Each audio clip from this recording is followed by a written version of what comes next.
आज हम पढ़ने जा रहे हैं चैप्टर नंबर 7, एक अनेक वचन। यानी वचन क्या होते हैं? एक और अनेक। संज्ञा शब्द उसके एक या अनेक होने का बोध होता है। जब उसकी संख्या एक से अधिक होती है तब वे अनेक कहलाते हैं। संज्ञा शब्द के एक या अनेक रूप को वचन कहते हैं। अतः वचन दो प्रकार के होते हैं, एक वचन और बहुवचन। यानी जब एक शब्द होता है तो उसे एक वचन बोला जाता है, और एक से दो या फिर दो से ज्यादा होते हैं तो उसे बहुवचन बोला जाता है। तो यहाँ पर वचन जो है, वचन संज्ञा के शब्द जो है एक या अनेक रूप जो है उन्हें क्या हम कहते हैं? वचन कहते हैं।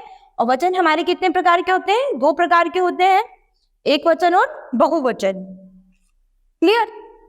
तो एक वचन शब्द के जिस रूप से एक संज्ञा का बोध होता है उसे एक वचन कहते हैं। यानी अगर कोई शब्द जिसकी केवल एक संख्या है उसको हम क्या कहेंगे? एक वचन। जैसे लड़का, चूजा, गुब्बारा। यानी यहाँ पर लड़के की भी संख्या एक है, चूजे की भी संख्या एक है और गुब्बारे की भी संख्या एक है। तो यानी जिनकी संख्या केवल एक है वो एक वचन कहलाते हैं। नेक्स्ट है हमारा बहुवचन।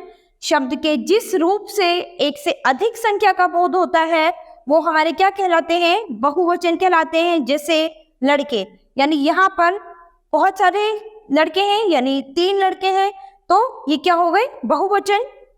चूजे, यानी ये भी 2 से ज्यादा है। गुब्बारे, तो ये भी ज्यादा है।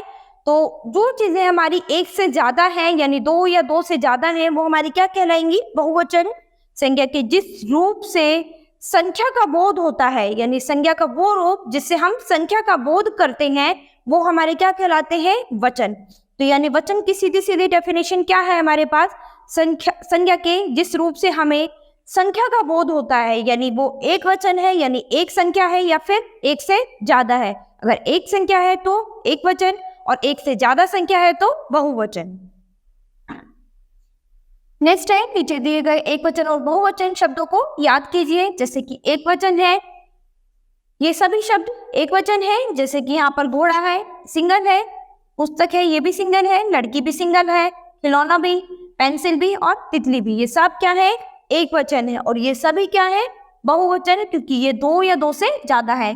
तो यानी बहुवचन बनाने के लिए हमने क्या करा? घोड़ा का घोड़े बन गया, पुस्तक का पुस्तकें बन गया, लड़की का लड़कियां बन गया, खिलौना का खिलौने बन गया, पेंसिल का पेंसिलें बन गया, और तितली का तितलियां बन गया।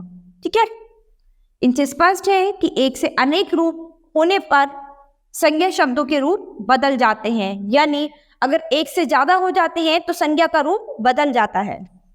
तो अब इसके बाद हमारे पास एक्सरसाइज है। क्वेश्चन नंबर 1, चित्र देखकर उनकी संख्या के अनुसार एक या अनेक लिखिए। यानी हमें चित्र देखना है और उनकी संख्या को देखने के बाद हमें लिखना है कि वो एक है या फिर अनेक है। तो यहाँ पर ये जो घोड़े हैं ये क्या है? 3 है, तो यानी ये क्या हो गए? अनेक। और यहाँ पर ये जो कछुआ है ये 1 है, तो यानी हम यहाँ पर क्या लिखेंगे? 1। ये नौकाएं, तो यानी यहाँ पर अनेक। मछली 1 है, तो यानी यहाँ पर 1। बिल्लियां अनेक है, तो यानी यहाँ पर अनेक। गेंद 1 है, तो यानी यहाँ पर 1। यानी हमने यहाँ पर संख्या का बोध किया है कि कौन सी चीज हमारी एक है और कौन सी चीज हमारी अनेक है। तो नेक्स्ट देखते हैं क्वेश्चन नंबर 2। देखिए, चित्र को देखकर उनके वचन से मिलाइए। यानी चित्र को देखना है और उनको उनके वचन से मिलाना है। जैसे कि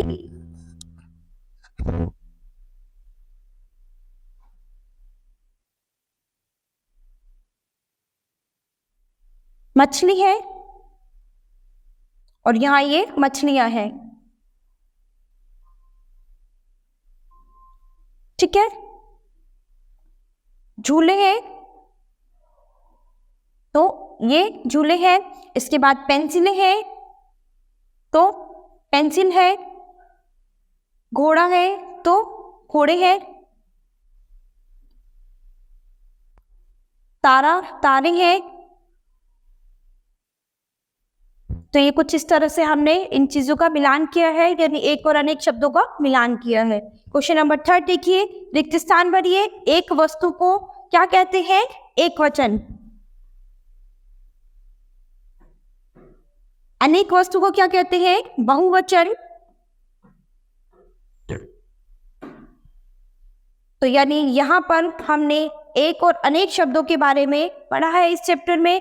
यानी एक शब्द वो होते हैं जिनमें एक संख्या का बोध होता है, और बहुवचन वो शब्द होते हैं जिनमें दो या दो से ज्यादा संख्या का बोध होता है।